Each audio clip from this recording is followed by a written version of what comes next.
Corn తినిపించి పరిశోధన చేశారు.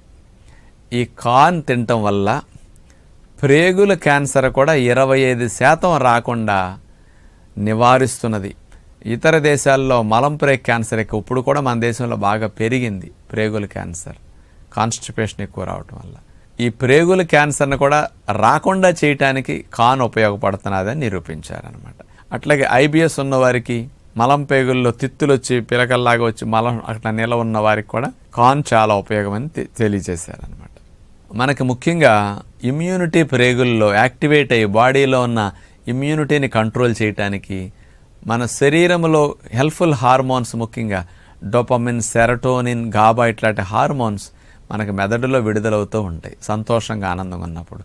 కానీ ప్రేగుల్లో ఉండే హెల్ప్ఫుల్ బ్యాక్టీరియా బాగా హెల్దీగా ఉండి ఎక్కువ సంఖ్యలో ఉంటే ప్రేగుల్లో కూడా సెరటోనిన్, గాబా, డోపమిన్ ఇట్లాంటివి తయారు